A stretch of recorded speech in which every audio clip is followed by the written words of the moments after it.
But your final Hammy, the 19th of these prestigious awards, the Player of the Year. Freshman of the Year. This is a fun one as well. There were some great freshmen all throughout college football. Your Villain of the Year, your finalist. Can't wait. I This can't one, wait. This one's the best. This one is probably the best. The Uniform of the Year. This is one of my favorite awards. This is obviously completely opinionated.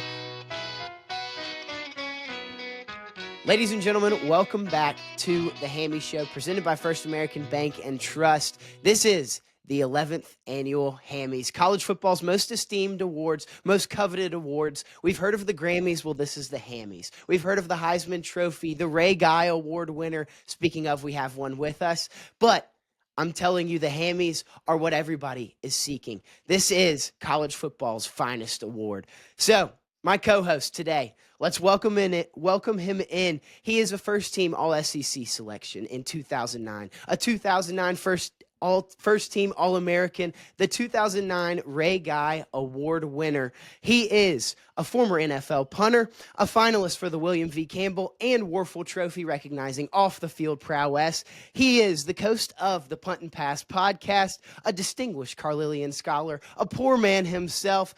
This is Drew Butler. Thanks for being here, Drew. Hammy, thanks so much, man. That was a great introduction. I appreciate you, holding me in such high regard. The only downside of that is 2009 was a long time ago. I'll say this, though. You mentioned the Grammys and that this is the Hammys. I watched the Grammys last week, and it was so bad. It sucked. This will be better than the Grammys, I can promise you. And you and I are far more talented than Trevor Noah. So I'm excited to be here with you. Thanks for the invitation. Of course, man. Of course. Yeah, we are the best hosts in all of the land. This is going to be a load of fun.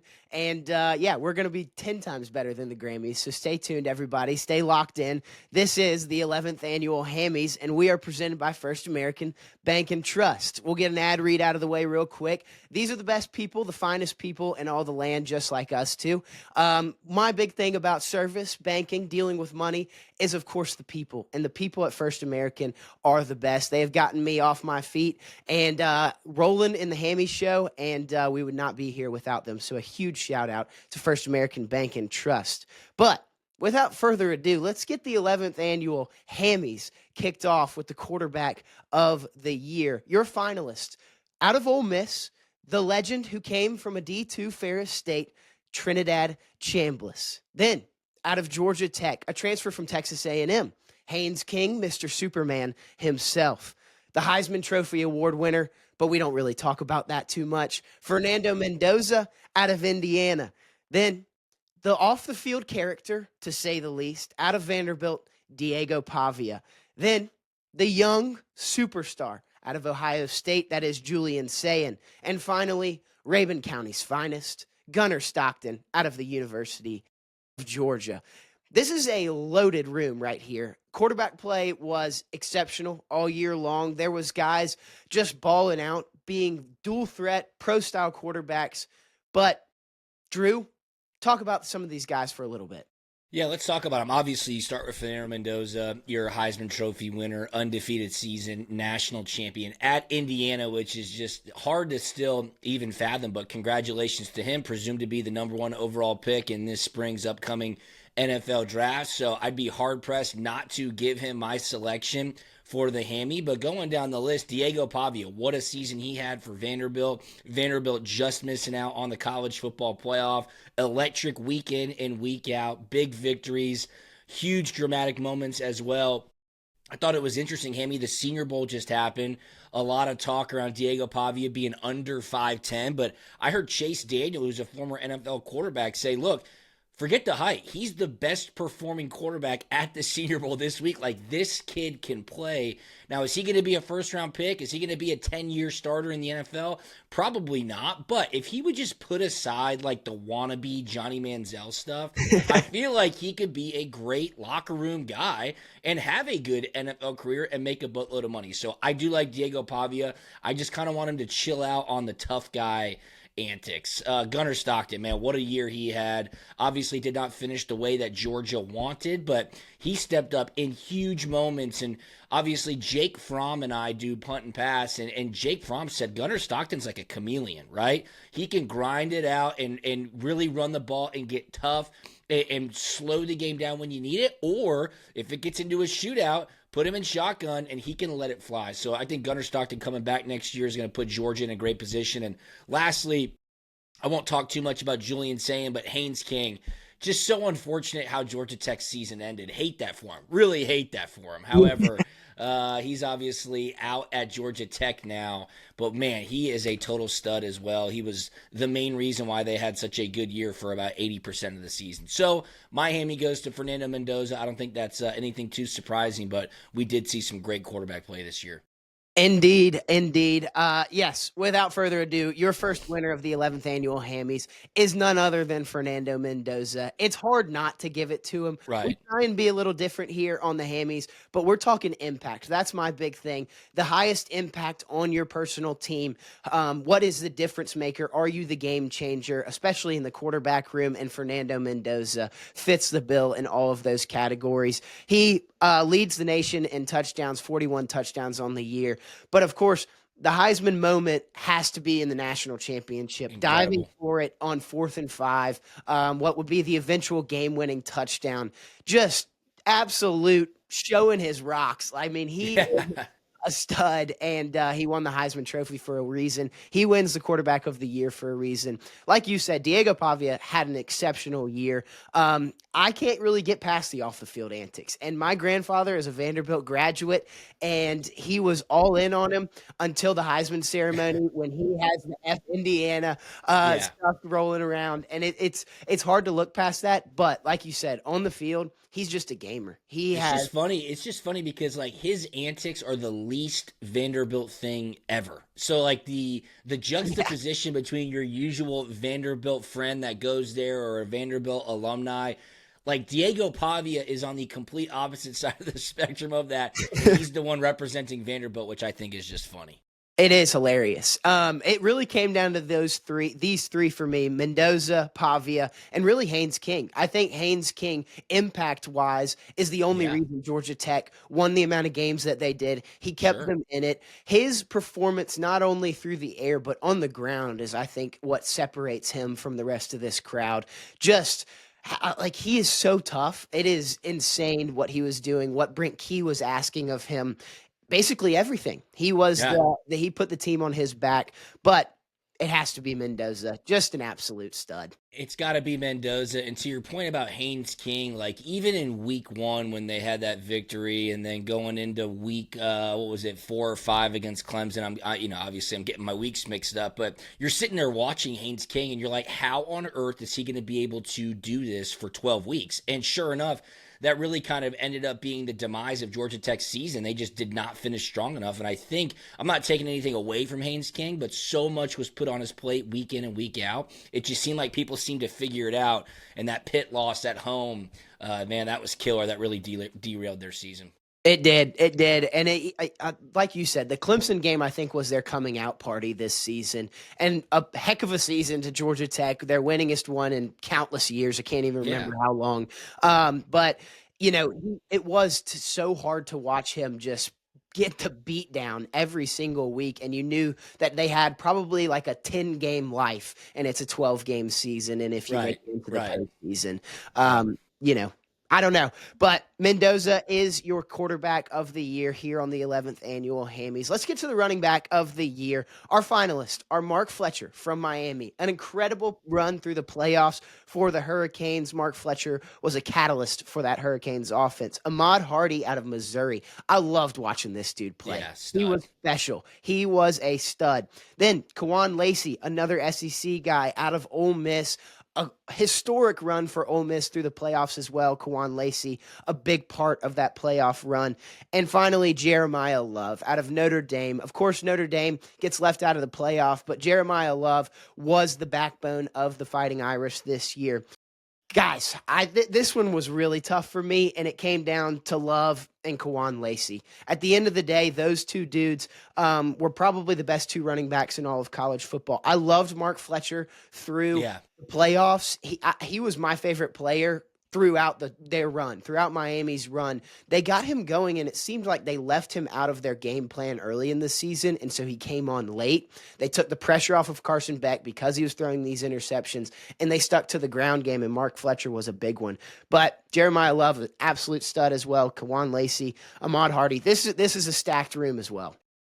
I'm going to have to go Jeremiah Love, a Heisman finalist, a total game changer as he went. Notre Dame's offense went. Obviously, Notre Dame just missed out on the college football playoff. I feel like he's a guy, Hammy, if given the chance in the playoffs, he would have been having 20, 25 carries a game, and they would have really put a big time emphasis on getting him going in the college football playoff. He seems to be a great NFL prospect as well. Kawan Lacey is a total baller also. I thought he was good and dynamic out of the backfield in the pass game. He was scoring touchdowns week in and week out. He was one of my prize picks like weekly on the DB three-piece because he was always finding the end zone. Ahmad Hardy, a tough runner.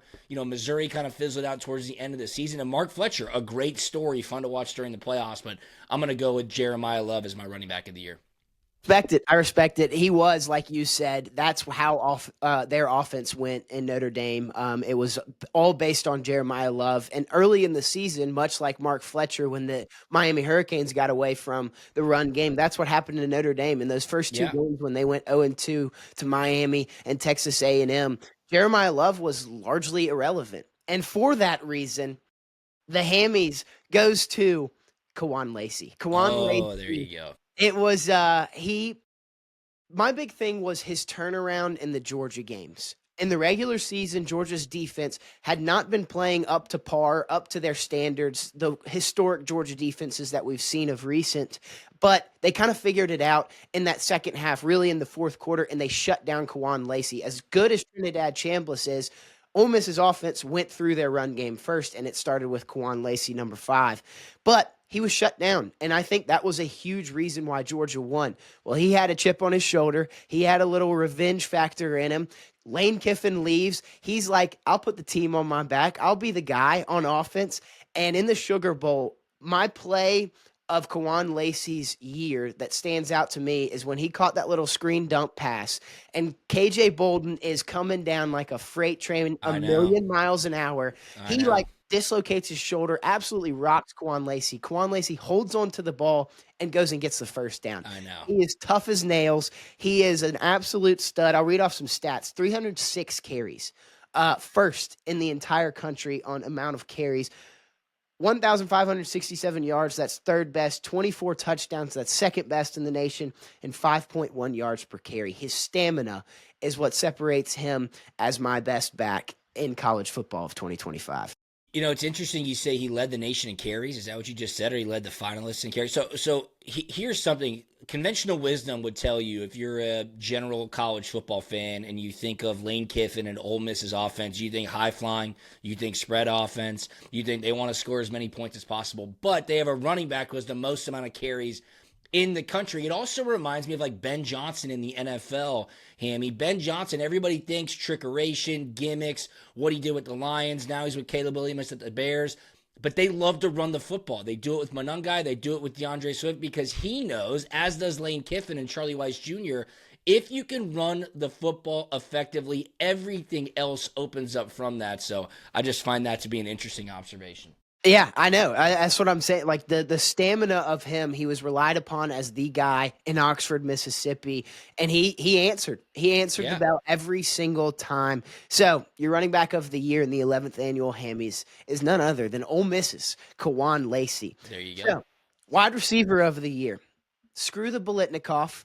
Screw all of the wide receiver awards. This is the wide receiver of the year on the Hammys. Your finalists are Mekhi Lemon, heck of a name, out of the University of Southern California. Danny Scudero out of San Jose State, who has recently entered the transfer portal, but had an outstanding year with San Jose State. Jeremiah Smith, of course. He entered the year as a Heisman favorite out of Ohio State, has an outstanding year. Carnell Tate, on the other side of him, He was an unbelievable receiver as well. It's crazy that Ohio State had two of the best receivers in all of college football on the same field. And finally, a freshman out of Miami, Malachi Tony. What a playoff run he had. What a season he had as a whole. He is an absolute stud, and I can't believe he didn't get the Ryan Williams treatment, but I can't believe he's supposed to be in high school right now. Yeah. Yeah. Yeah, you're exactly right. Malachi Tony, a total playmaker. He stepped up big time throughout the college football playoffs. And think about the teams that Miami beat in the playoffs, right? On the road at Texas A&M in that crazy windy game in College Station. Then they turn around and beat Ohio State. Then they turn around and beat Ole Miss. And, of course, then they lose to Indiana. So Malachi Tony, he's going to get my vote as well, Hammy, for Hammy of the year, wide receiver of the year. And then my second pick would be Jeremiah Smith. The guy is just simply incredible. What a baller. What did he have? 12 touchdowns. Incredible. Over 1,200 yards as well. So I'm going with Malachi Tony, Jeremiah Smith, a close runner-up. That is exactly what I am thinking. Your wide receiver of the year for the Hammys is Malachi Tony. The young superstar just had a year that you can't ignore.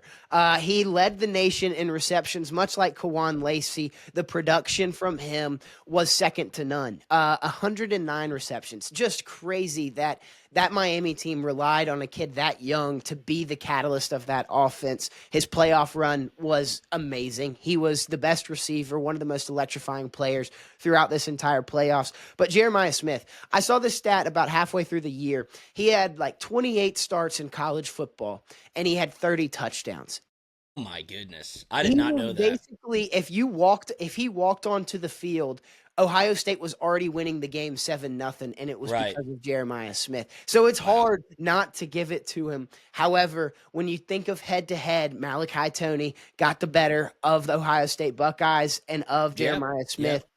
I got to respect the head-to-head. I'm going Malachi Tony. We don't care about freshman year bias. It doesn't matter here on the Hammys. It just matters your production and your impact to your team, and that is Miami's Malachi Tony, of course. So, tight end of the year, the next award.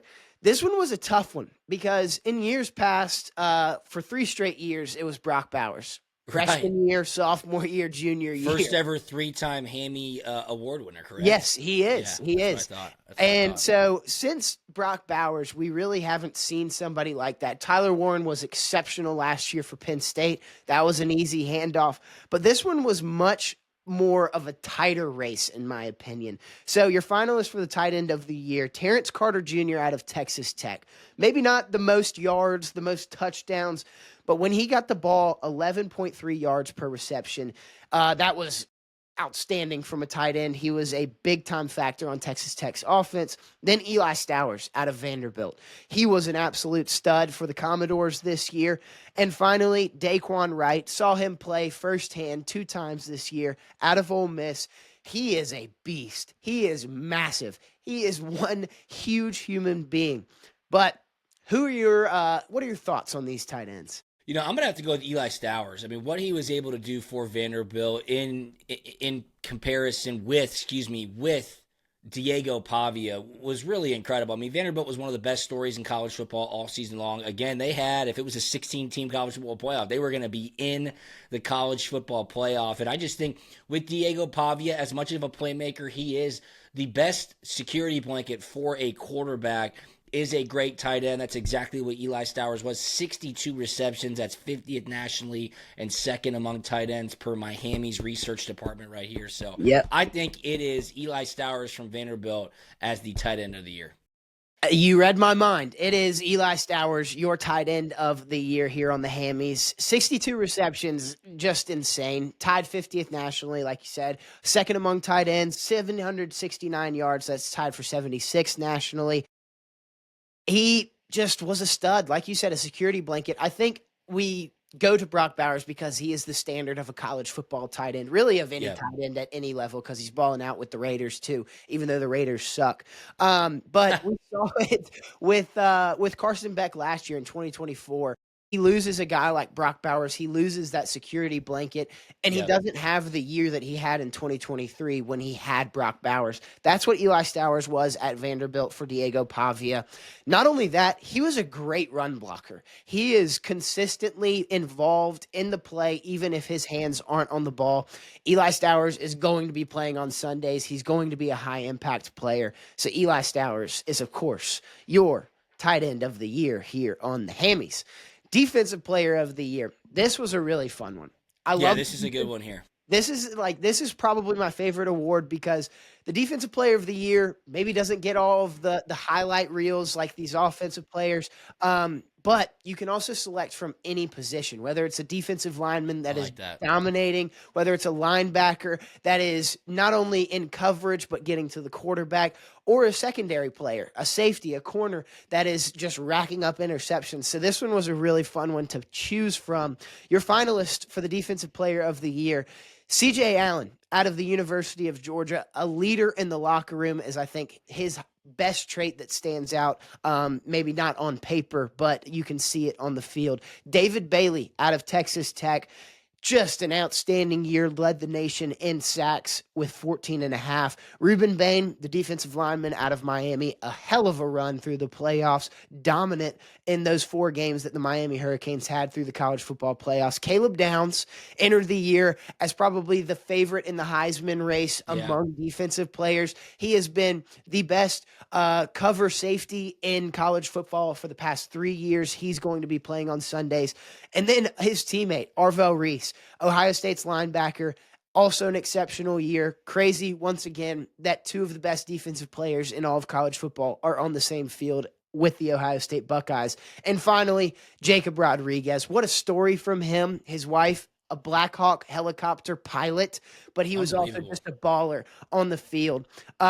This was a very tough one to choose from, but I want to hear your thoughts. Yeah, I mean, I'm going to go with somebody from Texas Tech, and I think it might not be the same person that you select as your Hammy Defensive Player of the Year, but David Bailey, Texas Tech's linebacker, 14 and a half sacks on the season. Are you kidding me? That right there is like Myles Garrett levels of domination at the college level. David Bailey, a projected top 5, certainly a top 10 pick in the 2026 NFL draft. This dude was a total game changer. Unfortunately, Texas Tech, quick exit from the college football playoff. They turned the ball over way too much against Oregon in the Orange Bowl on New Year's Day. But David Bailey, congrats. You're my pick for Defensive Player of the Year. There you go. The Droobies. I like that. Yes, yes. Droobies, David Bailey. No, David Bailey was insane. And that's what this one came down to for me was 2 teammates, David Bailey and Jacob Rodriguez. Fortunately, I had the chance to go to the Bronco Nagurski Award ceremony and meet Jacob Rodriguez, meet his wife. So, yes, maybe I'm a little biased, Nice. but your defensive player of the year here on the Hammys is Jacob Rodriguez, Texas Tech's linebacker. This is what stood out to me. He was a turnover machine. 7 forced fumbles on the year. That ranks first among all defensive players. And as a linebacker, 4 interceptions. He was very much in the Heisman race. He was an absolute stud. But my big thing for him is obviously his off the field leadership. He was kind of the backbone of that Texas Tech team, the captain of that team, the leader of that locker room. In a team where you get all of these transfers in, you have a multiple $1 million roster with Joey McGuire bringing in all of those guys from around the country. Jacob Rodriguez was a guy that had been in Lubbock, Texas, been in Texas Tech system. And so he knew the ways of the Red Raiders and he was kind of that leader. So I got to go with Texas Tech's linebacker, Jacob Rodriguez, over David Bailey. I know David Bailey's probably going to be the higher drafted player, but I'm going Jacob Rodriguez. I love it. Congratulations, Jacob. There you go. There you go. So let's get a little quick ad read in here. You know who really drives the force is the offensive line. Just like a car, they are the catalyst of an offense. They are what gets you places. And there is no better car than a Subaru from Hughes Subaru right here in Athens. I drive a 2019 Outback, and much like First American, the people at Hughes Subaru are the difference makers. They are the offensive line. They are your service individuals that get you where you need to go. So Hughes Subaru, if you're in the market for a car, give them a look and give their service department a look if you have a Subaru because it's the best in the business. But the offensive line of the year, we're going as an entire Hammy drives a Subi. I did not know that. I Yeah, like man. that though. It Yeah, fits. man. I do like that. Shout out Hey, to Hugh hey, Subaru. we hit the road, and the Subaru gets me where I'm going, It's just the like an Subi way, offensive man. line. It's I love perfect. it. It's I love it. perfect. So, offensive line of the year, we're going as an entire unit. We've got Miami's offensive line, a deep run in the playoffs, and they were probably the driving force of the Hurricanes' offense throughout that playoff run. Iowa has some absolute studs, some guys that'll be playing on Sunday. A huge, huge year from the Iowa offensive line. Indiana's offensive line protected Fernando Mendoza, got their run game going. Indiana's offensive line is a finalist. And finally, Oregon. Oregon's offensive line was stout all year long, Yeah. protecting Dante Moore, getting that run game going for the Ducks. So those are your 4 finalists. Drew, what do you think? I got to go with Indiana. I mean, what Indiana was able to do on the offensive side of the ball, very balanced attack. They could run it. Physicality was on display in that national championship game, man. Those running backs behind that offensive line were popping pads. And Fernando Mendoza, I mean, what an incredible season he had. The fact that they're undefeated, 16-0, the first time we've ever seen that in the college football playoff era, you got to go with Indiana's offensive line for OL of the year. That is mine. The Hammy of the year for the offensive line of the year is none other than Indiana. I go back to the head to head, and that is Miami versus Indiana in the national championship. Going into that game, we saw the stats on how Miami's O line outweighed Indiana's defensive line by like 60 pounds. Their lightest dude to their heaviest dude. It was crazy the difference between those two groups. And Indiana's offense or defensive line got to Carson Beck. They disrupted Carson Beck's play, whereas Indiana protected Fernando Mendoza all night. Yeah. And I really think one of the coolest stories from all of college football this year was the Rose Bowl. Of course, Chris Fowler and Kirk Herbstreit get to pick the MVP of the Rose Bowl. Whoever the 2 announcers are for that game, always pick the MVP of the Rose Bowl. And they chose Pat Coogan, the leader of that unit, the center for that Indiana offensive line. They were perfect. I was tweeting during the national championship. I think they had a false start that took them from that 4th and 1 inside the 10-yard line toward the end of the game. They had to settle for a field goal. Carter Smith, who has been an unbelievable offensive lineman all season long for Indiana. And I was like, that's the first mistake I've seen the Hoosiers make all year on the offensive line. And it almost cost them the game if Miami were to drive down and win Yeah. 20-27. But, of course, they throw the interception, and Indiana is crowned national champions. They were literally perfect. I did not see a mistake from them. They were absolutely insane. Indiana's got to be the selection here. Gotta be. Unbelievable performance from them.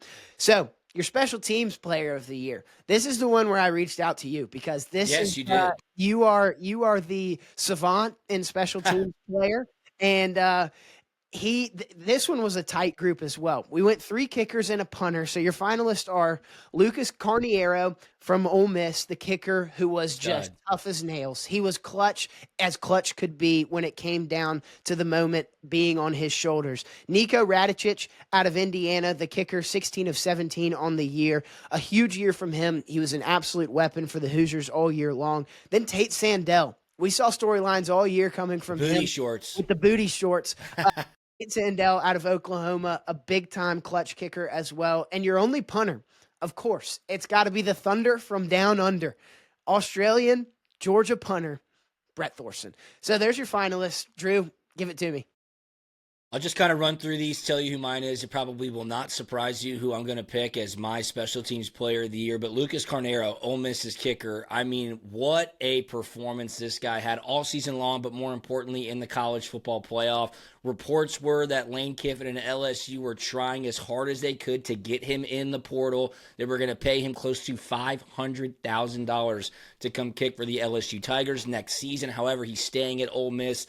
This kid's legit. He's definitely got an NFL future in front of him.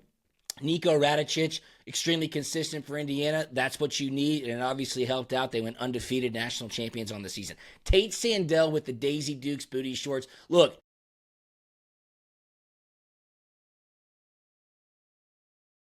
he is a very good kicker, and he's the one that was putting the ball through the uprights a lot all season long. He did not have the best performance against Alabama in that first round of the college football playoff. He missed two. It's unfortunate because I think he's a senior as well, Hammy, so that's how his college career ends. But my selection, of course, I'm biased. I'm a punter. I went to Georgia. It's got to go to my man Brett Thorson, Ray Guy Award winner. What a career he had between the hedges. He's got a NFL career ahead of him as well, so I'll pick Brett Thorson. I love that pick. I love that pick. He is not only a great punter, but he's a great person, a great human being. I know you've met him plenty of times. I've been around him a good bit. 46 attempts on the year, 66-yard long, tied for 38th in the country. He was a stud. He was a weapon. He could flip the field for Georgia. But your special teams player of the year is kicker from Ole Miss, Lucas Carnero. What he did in the Sugar Bowl, just nails. It was nails. He was as It was clutch incredible. as could be. I'm Yeah. telling you, I have never seen that much relied upon a kicker in that type of game other than Lucas Carnero. And if you play Georgia, there's some type of voodoo magic I know. against Georgia with kickers missing big time field goals when it matters most. And Lucas Carnero stepped up to the plate and answered. So he's I think I texted you this, Hammy, but you could definitely. Well, they did. They lost on that field goal by Lucas Carnero at the end of the Sugar Bowl, and then the ensuing kickoff, and then the safety and all that madness. However, they lost on that field goal, and I texted you in a group chat. I said, "Is that the first time Georgia's lost on a field goal since 2016 Georgia Tech?" Like, I could not think of one because oftentimes they miss them against the dogs. We need the research department to check on this for us, but I cannot think of a game where Georgia lost on a field goal since that 2016 Harrison Butker Georgia Tech game. I really couldn't either, and that really racked my brain when I was sitting there in New Orleans, sad as sad could be, and and I was like, "Gosh, that's an interesting." We got to get Yeah. stats and info on it. I mean, Yes. I'm stats and info as well as the host, but we'll look into it. But yes, your special teams player of the year here on the Hammys is Lucas Carnero out of Ole Miss. Huge year from him. Freshman of the year. This is a fun one as well. There were some great freshmen all throughout college football. We're going to start with Bear Bachmeier out of BYU. He is your first finalist. A huge year. BYU has an exceptional year. And it's largely in part to Bear Bachmeier. Then Yeah. Dontrell Glover, the offensive guard from Georgia. What a step in he had as a freshman for the University of Georgia. Then Caleb Hawkins, North Texas's running back. This is a pull right here, but he is fifth in the nation in yards, first in the nation in rushing touchdowns. Huge year out of North Texas, Caleb Hawkins. And finally, Malachi Toney, your wide receiver of the year already claimed, but Malachi Toney was just lights out all year long. I'm going to go ahead and say it, and then we'll analyze all these guys. But your freshman of the year, Hammy, is Malachi Toney, the wide receiver from Miami. It's hard Yeah. not to give it to him. This one's pretty self-explanatory. Malachi Toney, an electric playmaker for Miami, leads them all the way to the national championship game. They come up just short against Indiana. Bear Bachmeier, BYU's quarterback, had a great season as well. Even with wearing that funky number 47, he had the Cougars in the mix all the way up until Selection Sunday. Dontrell Glover, he was a stalwart on that Georgia offensive line that dealt with a lot of injuries early on in the season. And Caleb Hawkins, I mean, look at the stats. They speak for themselves. 25 touchdowns, almost 1,500 rushing yards. What a great freshman class. Congrats, Malachi Toney. Yep. It was a heck of a year. Obviously, Malachi Toney, like I said earlier, he didn't get the Ryan Williams treatment where every single game they were Right. talking about how he's 17 years old. But it is insane that he is a reclassified high school senior and he's playing on the biggest stage. And he is probably the highest impact player on that Miami team. Petrifying stuff from Malachi Now, Toney all season so long. were the rumors about like the comparison to Carson Beck's age and Malachi Toney, was that true? Because people were saying like Carson Beck was a freshman when Malachi Toney was 11. Is that true? Yes, it is The very math much checks true. out. There you I go. saw That's crazy. I think it was I can't remember if it was TikTok or Instagram, but it was a side by side of where they were in their football careers. And Malachi Toney, when Carson Beck was a freshman, he was playing flag football in like Pee Wee middle school ball. Carson Beck is at the University of Georgia. Absolutely insane stuff. Well, dude, how about this? And I see a hammy that we're giving out here in a couple, so I could save it for this. But, Carson Beck was in the same signing class as C.J. Stroud. C.J. Stroud played his 48th NFL game this past season, and Carson Beck is still in college. So do with that what you will. Hey, I'm if I became college football commissioner, like Josh Pate claims he will one day be, I'm having a hard cutoff at 5 years in college. That is just my personal preference. You cannot be playing college football I agree. for that long. It's absolutely asinine. But yes, we will get into a little Carson Beck magic here shortly. So, Drew, this one you don't really have to weigh in on, but this is for our lady listeners out there. I always get my sister to choose this one, the best looking player of the year.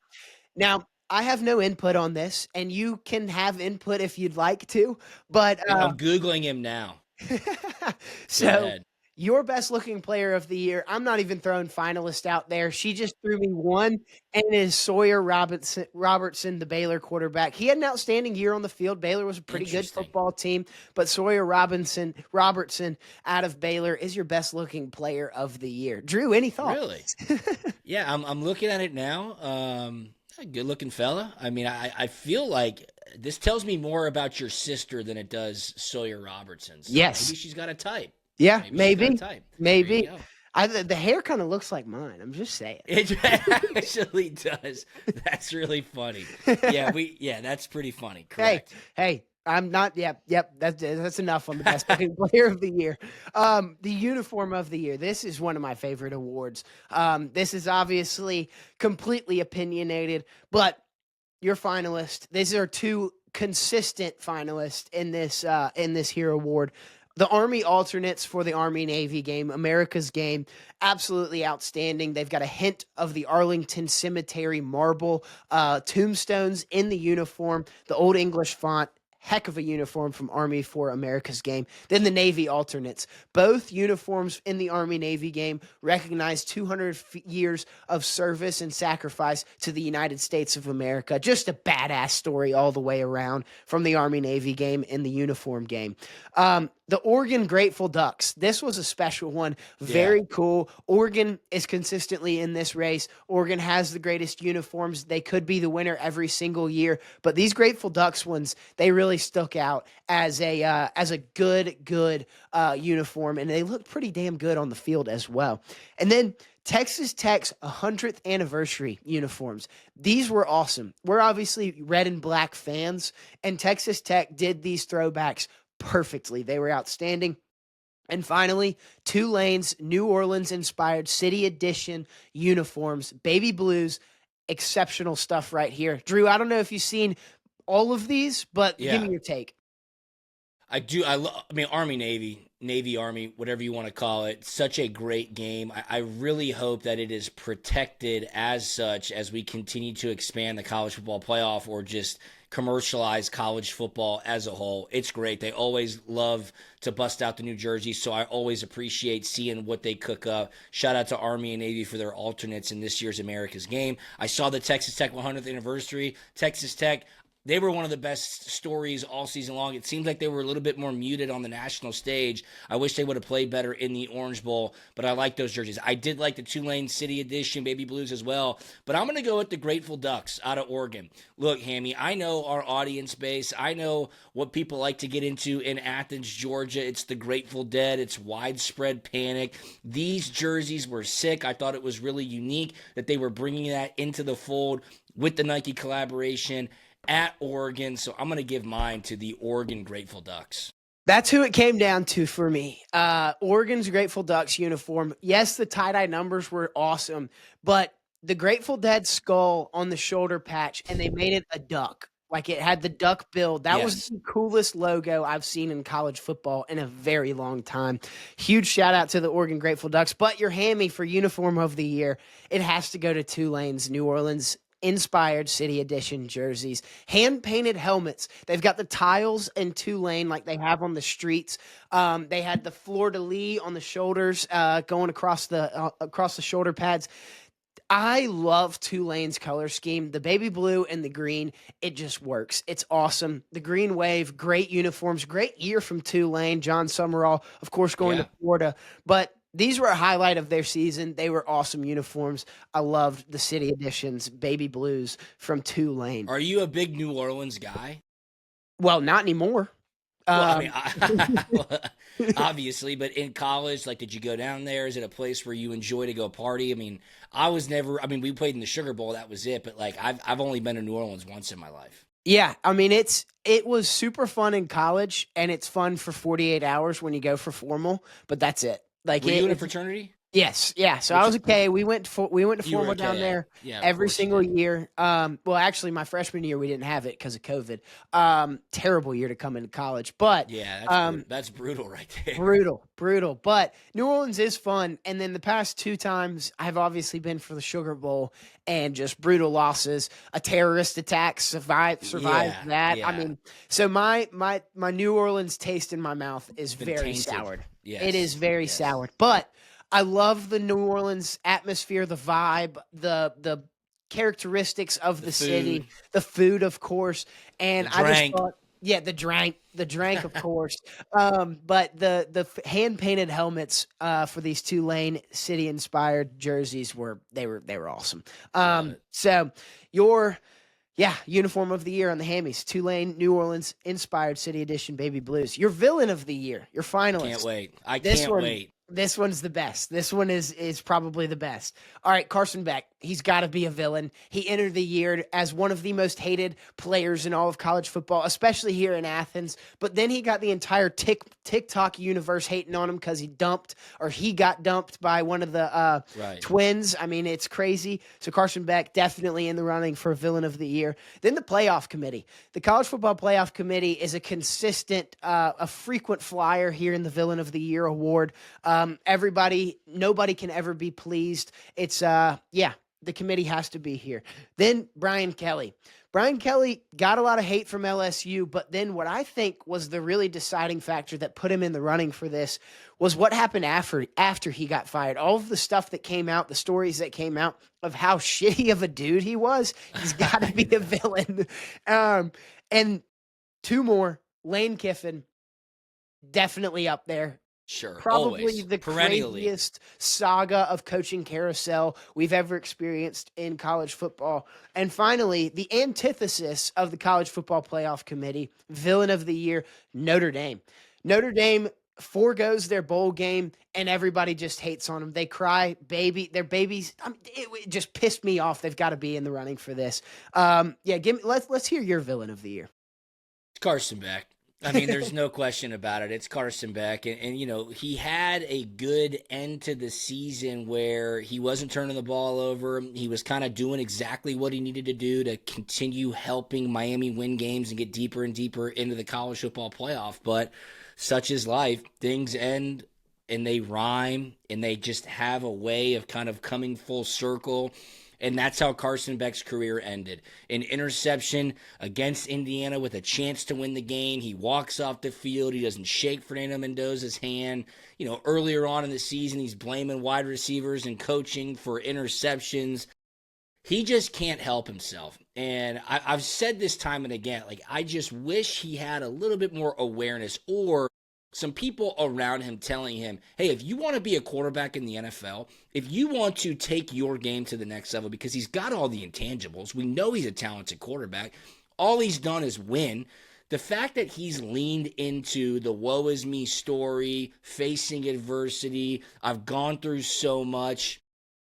I just don't see that. I don't see that. And the fact that he was kind of using that to pat himself on the back and the national media was just lapdogging that storyline, it drove me crazy. I hated to see him throw that interception. I hated to see him not shake Fernando Mendoza's hand. All of the social media antics. It's got to be Carson Beck for me. I'm sorry, Amy. Yeah, no, that's who it came down to for me. I remember when I was editing a clip for y'all earlier in the season after the Notre Dame game, and he got on the post game interview. We kind of went viral with it on Yeah, the Punt and yeah. Pass Instagram, and he was talking about how the school he's getting choked up. It just taught me how to love football again. BS. And your take on it was he was the most babied quarterback by Kirby Smart in Yeah, Kirby ever. Smart's tenure at Absolutely. Georgia. And Jake Fromm attested to it. He was like, I didn't get this treatment. I mean, Yeah, I know. like, it's It's so insane. crazy. It's so crazy. You're exactly right, Hammy. And I'll just say this, like, shout out to Carson Beck. He is a total lightning rod on social media. If he was in the news, of course we'd talk about him, and buddy, those clips would do numbers. So thank you, Carson Beck. Yeah, that is the truth. Hey, if you ever like say something wrong or screw up on social media, just hope and pray Carson Beck does something within the week, and you will completely Exactly. get brushed under the You'll be good rug. to go. Yeah, Exactly. but your villain of the year, it has to be Lane Kiffin for me. I Yeah. mean, the storyline around him, the saga. Not only does Ole Miss have every right to despise him, the stuff about him pulling players, pulling coaches in his move to LSU, him getting flipped off on the tarmac by all of the Ole Miss students as he's flying to Baton Rouge. But then the general college football public, I began to hate him so much because the story never ended. I was I know. tired of it. I was like, let's just get this settled. Let's get to Baton Rouge or let's stay in Oxford.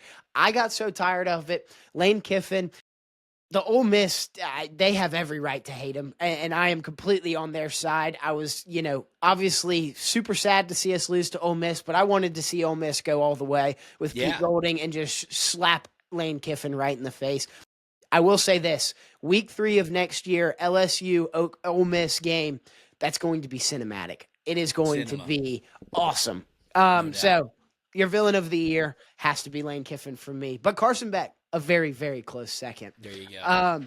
But the Hammys, the 11th annual Hammys, man, it's crazy. We've been doing this for 11 years. But Wow. play of the year, this is always a fun one as well. There was some immaculate one-handed catches, interceptions, scoop and scores. But your finalists are the Omar Cooper catch versus Penn State, 41 seconds, down 24-20 to save the undefeated perfect season. 3rd and goal, Fernando Mendoza finds Omar Cooper in the back of the end zone. Electric play from Indiana and Omar Cooper. Then another Indiana play, Fernando Mendoza scramble on 4th and 5. I put music behind this on a social media clip. It blew up. It was amazing. It was like a Yeah, prayer dude. from Madonna, but it was the choir version from the Deadpool and Wolverine movie. Electric, electric stuff right there from Fernando Mendoza. Ended up being the game-winning score. Then Jay Green scoop and score with Andrew Luck on the interview, the sideline interview.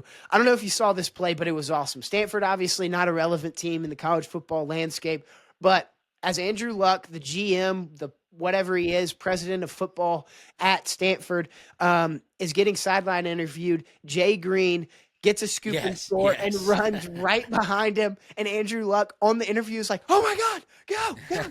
Awesome stuff right there. Gunnar Stockton to London Humphreys on 4th and 6 from the 28, 2:39 to go, down 8. They get the 2-point conversion after, but that throw from Gunnar Stockton was just a dime. Right in the breadbasket, right in the bucket. Huge play from Gunnar Stockton. And finally, drop snap on the extra point and Texas A&M's late touchdown to beat Notre Dame in week 2 of the college football season. A play that completely changed the trajectory of this college Yes. football Butterfly season. effect. The minnow theory. The minnow theory, for Yes. sure. A crazy play, and then the ensuing play with the touchdown on 4th and goal. What a moment from those guys on Texas A&M defensively, well, special teams wise, and then offensively to get it on 4th and goal from the 11. Huge play from them. So let's hear your play of the year. Yeah, I'm going to go with the Omar Cooper catch, Indiana versus Penn State. I feel like this play, first and foremost, incredible athleticism. What a catch to go up and get it. Incredible way to get that back foot down in the end zone to count it for the touchdown. 41 seconds left. They were down. They needed the touchdown. They got it. I think if they don't get that, Indiana doesn't win the national championship. And the only caveat that I'll put to my second play, which is the Fernando Mendoza scramble for a touchdown on 4th and 5 in the national championship game, Hammy, is the fact that it was 4th and 5. It wasn't 4th and goal, right? He already had the first down. Yes, the reach was dramatic. I'm a huge Fernando Mendoza fan. It was an incredible play, but I got to go with the Omar Cooper catch because I think if they lose that game, they don't win the national championship. So I think I'm having a little change of heart because of your Oh, justification right here. I was gonna go Fernando Mendoza diving for it in the national championship to win the game. But I'm switching it up and I'm riding with you. Omar Cooper nice. catch versus Penn State is your play of the year here on the Hammies. There you go. I agree with you. That is a very good point. They probably don't win the national championship. Of course, Fernando Mendoza was the direct cause and effect of them winning the national championship. Sure. But early in the season, we're talking butterfly effect, we're talking minnow theory. Omar Cooper's catch versus Penn State. I like that take. I like it a Yes. lot. Yeah, that was absolutely insane. I think it was the catch of the year. And we're putting it as the play of the year. How he got his foot down, it's still I don't understand It's it. crazy. I First of know all, it's crazy. his vertical is like 48 inches. Like his feet are literally like 48 inches off of the ground. And to have the concentration to not only hold on to the ball, but get not the foot that everybody expects you to put down, but the other one and slide it back over the line and touch some green grass before it hits white grass. Insane stuff from Omar Cooper. So that's your play of the year here on the Hammies. A little change of heart. I like it. I I like it a like it. lot. All right, story of the year. This is a cool one. There were some great stories around college football. First, Indiana's perfect season from worst to first. Insane stuff from Kurt Signetti and the Hoosiers. The Lane Kiffin saga, a story that dominated the latter half of the college football season. Him going to Florida. I mean, does anybody even remember that that was very much Yeah. in the running for a Yeah. destination for Lane Kiffin? Ends up at LSU. Crazy saga, crazy story. And then I went to game day stories, college game day stories. Lawson Lucky's brother Cannon with Fox G1 syndrome, a rare disease. Incredible game day special. And of course, he caps it off the week after that with 3 touchdowns against Ole Miss. Yeah, Just that was awesome. amazing from Lawson Lucky and his brother Cannon, who he has been such a good big brother too. And finally, Jacob Rodriguez and his wife Emma. I thought this was so cool that she is a Black Hawk helicopter pilot. I told you I got to talk to them at the Bronco Nagurski ceremony. Yeah. And I spoke to her, I spoke to him, and both times I interviewed them, I told Jacob and I told Emma, his wife, I think Emma is the more of a badass in your family. I mean, she is insane and really cool stuff out of Lubbock, Texas, and the Jacob Rodriguez, Emma Rodriguez couple there. But who is your pick for the story of the year in all of college football? I'm hard pressed, and these are all great stories. I think you did a great selection here, Hammy. But you got to go with Indiana. I mean, the worst to first storyline. I know last year they had a good year and got bounced in the opening round of the college football playoff against Notre Dame. But what Kurt Signetti was able to do in 2 years, undefeated, 16-0, win the Big Ten, win the Rose Bowl, win the national championship, have a Heisman Trophy winner. Historically, one of the worst college football programs in the history of the game. It's Indiana's perfect season. There's no doubt about it. Yep, I talked about this earlier in the year before they won the national championship. I said, "Will this be the greatest story in all of sports?" And I think yes. It is so hard not to be the greatest story. It is up there with Miracle on Ice as Yeah. the ultimate underdog story from worst to first. A turnaround in 18 months, like you said, they had a great year last year, their best year to date, but they are statistically the worst Power 4, Power 5 program in all of college football, the losingest. The pictures that have come out of their stadium a couple years ago, just empty. And now I mean, every even look at their stadium when they did the national championship celebration. There was like yeah, 100 people in there. It's exactly. crazy. And yeah, and I mean, for them, for Kurt Signetti, for Fernando Mendoza, that team, the storyline around them too, no 5 stars. I mean, they're not even roster talent wise one of the best teams on the field, but they came together as a unit, as a team, one heartbeat type of mentality, Yep. and it Yep. was just like I said, the greatest story we've probably ever seen in sports history. Up there with Miracle on Ice. That's Sure. also an insane movie, and it's hard to beat that. But there will be a movie about this Indiana team.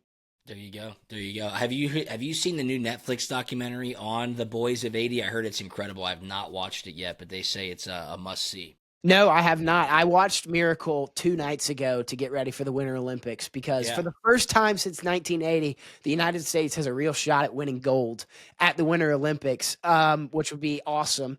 But Yep. it would be, you know, I have not seen that documentary. I watched Of Miracles and Men, which is the other side of the story, and it's a Gotcha. documentary 30 for 30 did on the Russian hockey team and, like, what it was like for them to go back to Russia and, of course, the craziness of them being enrolled in the army. They're half of them are in, like, Russian prisons and in Siberia, Jeez. and they I need pull to see that one. I've not seen that one it's yet. really, really good. You have to have subtitles, obviously, they all speak Russian, but it is crazy. It's like the Creed movies when they go back to Drago and he's back in Russia and he loses his wife, he's still got his son, but he Yeah. just becomes from the tip top of Russian sport to the scum of the earth in Russia. So it is Dang. literally mimicking that storyline.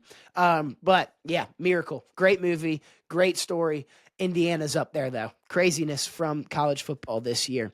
Um, Atmosphere of the year here on the Hammies. This one is where my bias creeps in because a lot of these I was at these games. Yep. This one I was not at. The first finalist is Beaver Stadium, Penn State wideout versus Oregon. Year in and year out, when Penn State gets a wideout, it's electric in Beaver Stadium in Happy Valley. Indiana fans, your next Atmosphere of the Year finalist. Indiana fans take over the Atlanta Peach Bowl and Yes, really they the do. Miami National Championship. Their fans, not only was it a great storyline from them all year long, but their fans have been itching for this, and it was so awesome Crazy. to see. I was at the Peach Bowl. It was 90-10. It was unbelievable. Then Neyland Stadium, Georgia at Tennessee. Checkered out Neyland, just one of the loudest places I've ever been on this earth. Then Sanford Stadium, Texas at Georgia. We got the full effect of the fireworks, a night game in Athens, and of course a win over the Texas Longhorns. And finally, Vaught Hemingway Stadium, largest gathering of people wearing Santa hats for the first round of the college football playoff against Tulane. Awesome, awesome Guinness World Record set there in Oxford, Mississippi. Cool idea to do it as they go into the Christmas season. But who is your atmosphere of the year, or what I is? wasn't I wasn't there, but I saw it on TV, and it just shocked me because as they were continuing to win football games, the fans were continuing to come out, and then we all learned that Indiana has the largest living alumni base of any university in the country, like north of 850,000 living alumni. They dominated the city of Atlanta in that Peach Bowl, and they crushed Oregon. I mean, absolutely blasted Oregon in the Peach Bowl. Of course, it was a rematch. A lot of people were thinking Oregon was going to have a great opportunity to kind of avenge their loss earlier in the season at home to Indiana, but they put the beat down on them, and then they kept winning. It's Indiana taking over the Peach Bowl. Yep, it is that is your hammy of the year, atmosphere of the year. Indiana fans take over Atlanta and really Miami as well. In the Hurricanes home stadium, they're probably advantage 70-30 in that stadium. Absolutely insane stuff from the Hoosier Nation. This was a process of elimination for me. The Penn State wideout, they lose to Oregon, so you can't give it to them in a loss. Neyland checkered out for Georgia. They lose for the ninth consecutive year. Can't give it to Tennessee because they Yep. lost. Yep. Georgia, Texas, awesome atmosphere, but we absolutely boat race Texas. And I same know. thing for Vaught Hemingway Stadium. They boat raced Tulane. I know they boat raced them in Atlanta for the Peach Bowl, but just to see that spectacle in Mercedes-Benz Stadium, 90-10. I'm telling you, it was absolutely insane. That was the loudest I've heard that stadium ever, and I've been there plenty of times. Yeah, you have. Indiana fans are legit. They were awesome. They were great stuff. But you know what the biggest part of an atmosphere is the music choice. And the music choice here on the Hammy Show always comes from the Vinyl Frontier, the greatest record store in all of America, the Vinyl Frontier in Carrollton, Georgia. If you're going down I-20, pull off in Carrollton, Georgia, the city of dreams. Take a pit stop at the Vinyl Frontier, the greatest record store in all of America. It's all about the experience. It's all about putting a vinyl on the 8-track and getting some music with the guys at the store and picking out your favorite record. But if you can't make it to Carrollton, go to their website, vinylfrontier.com. Get you whatever record you would like in this entire world. But upset of the year here on the Hammies, this one is awesome because what an upset year we had. you kick off the year with Florida State, Alabama. Florida State off of Yeah. a 2-10 year. They beat Bama 31-17. Bama goes on to be a college football playoff team. Insane stuff from the Seminoles. Then Louisville, Miami, 24-21, favoring the Cardinals. Miami looked like the best team in the country at this point. They were the number one team in the country, I believe, in the college football playoff rankings, but not in the AP poll. Um, Crazy stuff from the Cardinals. Carson Beck, of course, folds and throws a gazillion interceptions. Then Northwestern, Penn State. Northwestern takes down Penn State 22-21, and James Franklin is fired. Craziness. Yeah. Oklahoma 23, Alabama 21. This one, Oklahoma is probably the best team to get a win in an upset game. But because of what happened last year when Alabama lost to Oklahoma 24-3, I thought there was going to be a revenge factor. And Venables said, not so fast. John Mateer and the Sooners beat Bama 23-21. SMU 26, Miami 20. That was an awesome game. SMU, Kevin Jennings, they get the win over Miami. Once again, Carson Beck throws a gazillion interceptions. Then UCLA, Penn State, the crumble, the beginning of the crumble. Well, actually, the second stage of the crumble of Penn State this year. UCLA 0-4 going into this game. They beat Penn State 42-37. And finally, USF 18, Florida 16. Early in the year, this one was awesome. Byron Brown was an absolute stud in this game. They get the last second field goal. Alex Golish is carried off the field as the Gators fall. USF is probably your favorite at this point to be the 12th team representing the group of five in the college football playoff. But a heck of a year from upsets. What do you think? Yeah, I got to go with UCLA beating Penn State. UCLA had fired their head coach. They had a skeleton crew of a coaching staff. They couldn't do anything. They were playing so poorly. And Penn State, of course, preseason number one or number two, depending on where you're looking. Jerry Neuheisel, first time calling plays, young son of legendary coach Rick Neuheisel, gets carried off the field. They hang 42 on Penn State. Scott Van Pelt that night on SportsCenter was even saying, like, you were looking at the score at halftime and you could not believe what was happening. I want to say they were like a 21-point underdog or something like that, Hammy. Yeah, I I mean, think they it was were like a 23. prohibitive underdog, and they beat Penn State 42-37. That's my upset of the year. It is mine as well. The upset of the year here on the Hammys is UCLA 42, Penn State 37. It is the beginning, like I said, the second stage of the downfall of James Franklin and Penn State. Oregon broke Penn State, and UCLA shattered them. It was awesome. Jerry Neuheisel couldn't even operate the headset. He didn't know what he was doing. He later said at the podium in the postgame press conference. Yeah. It's carried off of the field. Awesome stuff from the Bruins. Nico Iamaleava looked like a Heisman contender in that game. He played out of his mind. Jerry Neuheisel called a perfect game, and Penn State falls to UCLA in front of about 15,000 people. Nobody could fill the Rose Bowl, but UCLA didn't care. They get the dub over James Franklin and Penn State. Awesome stuff. Game of the year. Now, you could take some of these upsets and put them in this category, but there was just some all-out bruisers of games, just awesome stuff. In the first one, Georgia 44, Tennessee 41, a missed field goal to take it to overtime. What a game in Neyland Stadium from the Bulldogs. Then Ole Miss 39, Georgia 34. This one pains me. It's a knife to the heart, but it was a Yeah. hell of a game. It Yeah. was the craziest ending. Just, oh, God, crazy game. Ole Miss 39, Georgia 34. Then Oregon 30, Penn State 24, overtime game. This is the beginning of the fall of James Franklin, what broke Penn State. And finally, Texas A&M 41, Notre Dame 40. Give me your pick. It's a dagger to the heart, but Ole Miss 39, Georgia 34. That Sugar Bowl was incredible. Capped off by a great broadcast as well. I was not at the game, Hammy, so I watched it on TV. Sean McDonough and Greg McElroy were electric. It capped off a great day of college football. It was the late game on New Year's Day. It was a high leverage spot. I got to go with that game. It hurts me to say, but back and forth, it was so good. I'll go with the Sugar Bowl. Yeah, it's hard not to pick that one, and maybe this is some bias creeping in, but I'm going Georgia, Tennessee. Ooh, You I had mean, that was everything. awesome. That You was had awesome. everything in this game. I mean, overtime, obviously, a missed field goal, which is a curse of playing the Georgia Bulldogs. Gunnar Stockton on 4th and 6, a 2-point conversion to tie it at 38. This game had everything. It did. Interceptions on both sides, turnovers on both sides, just an offensive, I mean, race to the finish line, whoever had the ball last, and it was Georgia, diving touchdown to seal the game. Also, crazy ending as well, which nobody really talks about, but this play was reviewed for 5 minutes in the stadium, and on TV, everybody knew Georgia had won, but they wouldn't announce it on the field, and the funniest That part Ole is Miss had won. yeah, Yeah. and, exactly, and they take the refs off. This was the craziest part about this game. They take the refs off so fast because Tennessee is a common, what would you say? Sorry, you're talking about the Tennessee game. I thought you were talking about the Yeah, Sugar yeah, Bowl. yeah. Yes, that's That was yes, a that crazy Georgia ending won. too. But yeah, no, they the Tennessee fans, they are known to throw stuff on the field, as we well Correct. know. And the way the refs got escorted off of the field by multiple police officers Did they because really?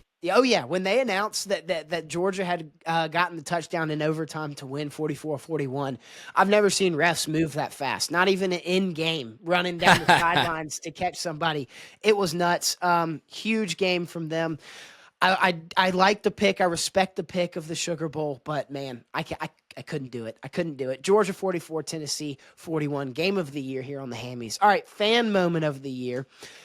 Crazy stuff from the fans all year long. Awesome Of stuff. course. That's what makes Brutus. college football college football. Exactly. So I don't know if you consider Brutus a fan, but I think the mascot is the greatest fan of them all. So I'm considering Brutus a fan in this moment. Brutus dots the I at the game in the big house. What a slap to the face to Michigan. What a moment for Ohio State. They finally conquer the beast. They beat Michigan for the first time in 4 years. And Brutus in the snow with his feet draws the cursive Ohio logo and dots the I on the goal line. Good stuff. And X's out the Michigan M. Crazy. Tyler Huang. I was at this game in Nashville. College game day was awesome. Vanderbilt has never had it, and Tyler Huang bangs the most expensive kick for Pat McAfee's wallet, $500,000, 33 Phew. yards right through the uprights, and he takes home a $500,000 check. Good stuff from Tyler Huang. Then Oklahoma State shirtless fans. It started a trend around the entire college football universe. It's the sign of poverty, but it's the sign of still loving college football. Good stuff from Section 231, the Oklahoma State shirtless fans. And then finally, the Ole Miss fans on the tarmac giving Lane Kiffin the finger, cussing him out, letting him have the business, if you will. What's your fan moment of the year? I'm a specialist at heart. Tyler Wang banging that kick at the Vanderbilt College Game Day contest was pretty incredible. I mean, that is a lot of money for a kid who is not a kicker. Now, it looked like he had a little bit of experience, maybe practicing, or he had done it in the past. Was he the former soccer player? I forget which I think one he was a was. soccer Hammy. player. But man, 500,000. I mean, I know I would make that kick, but for 500,000, my heart would definitely be beaten pretty tough. There's no question about it. I mean, that's more than I made my rookie year in the NFL. Yeah. I mean, Lucas Carnero, like you said, he was getting offered $500,000 to go kick for an entire Yeah, season. yeah, And this is one kick for exactly. $500,000. It came down to that one and Oklahoma State shirtless fans. It started a movement around college football. Mike Gundy's fired. Oklahoma State is having an abysmal year, and Section 2 no shirty one is what they call it now. Section 231 no shirty one. It was awesome. They go shirtless. It was a $10 bet from Mike Eaton and Trent Eaton, excuse me. And he was asked, hey, go wave your shirt and take your shirt off for $10. And it started a movement. It became the sign of poverty. I went to the Georgia-Mississippi State game in Starkville. And after Georgia just starts putting the belt to Mississippi State's ass, there's shirtless fans in 3 sections wide. It started a movement, so I got to go with Oklahoma State's shirtless fans. They're in section no shirty one. All right, 2 more awards. 2 more awards, and I know you got to get out of here. Coach of the Year. These are the 2 most prestigious awards in all of college football here on the 11th Annual Hammys. Coach of the Year, your finalist, Kurt Signetti out of Indiana, a perfect season. Mike Elko out of Texas A&M, a first playoff appearance for the Aggies. Pete Golding takes over the helm. I'm going to throw him in there. He's got to be. Pete Golding Yeah. from Ole Miss. Clark Lee from Vanderbilt, 10-3 finish, one of the most historic seasons in Vanderbilt history. Joey McGuire, the final finalist here on the Coach of the Year out of Texas Tech. What a job he did for the Red Raiders, bringing in a transfer portal class and taking them to their first playoff appearance as well. Who is your Coach of the Year? I mean, I feel like we're a broken record here, Hammy, but you got to go with Kurt Signetti. 16-0, first time that's ever happened. National champions at Indiana, incredible. Worst to first over the last 10 years. First Big Ten title for the school. First playoff win. Heisman Trophy winner. It's Kurt Signetti. There's no doubt about it. Congrats to Coach Sig. He's the coach of the year, no doubt. He is. He is. That is your coach of the year here on the Hammys. Kurt Signetti out of Indiana. You encapsulated it perfectly. It will probably never be done again, at least at a school like that. And he does it in his second year at Indiana, the statistically worst Power 4 college football program of all time, 16-0, national champs. I'm speechless. I'm speechless thinking about Kurt Signetti. I can't believe there's rumors about him being better than Kirby Smart, but he is this year the best coach in all of college football. Yes. But your final Hammy, the 19th of these prestigious awards, the player of the year. Your finalist, Trinidad Chambliss from Ole Miss. I think his playoff run solidified him in this race. Then Haynes King, Mr. Superman himself out of Georgia Tech, put the team on his back and took the Yellow Jackets to unprecedented heights as of recent. Kawan Lacey, my running back of the year. I've got to throw him in here just because of his backbone in that locker room of the Ole Miss Rebels. Then Fernando Mendoza out of Indiana. Finally, we got three more, Diego Pavia out of Vanderbilt, a Heisman finalist, exceptional year from the Vanderbilt quarterback. Jacob Rodriguez, Texas Tech's outstanding defender, my defender of the year. And finally, Malachi Toney, the wide receiver, out of Miami, our wide receiver of the year and freshman of the year. So he's taken home some hardware already. Yeah. But who is your player of the year? I mean, should I just do it? I mean, Yep. I want to zig when everybody zags, but this one is a no-brainer. It's Fernando Mendoza, Indiana's quarterback, Heisman Trophy winner, national champion, Big Ten champion, transfer from Cal. Great story. Amazing performances throughout the entire college football playoff. The play of the year that the Hammys went to as well, Omar Cooper catching it to beat Penn State. The 4th and 5 touchdown goal line stretch quarterback scramble. It's Fernando Mendoza. 41 touchdowns, led the nation. Congratulations, Hammy Player of the Year for 2025. Yep. Like you said, I want to zig when everybody zags, but Fernando Mendoza is undoubtedly the most impactful, the best college football player of 2025.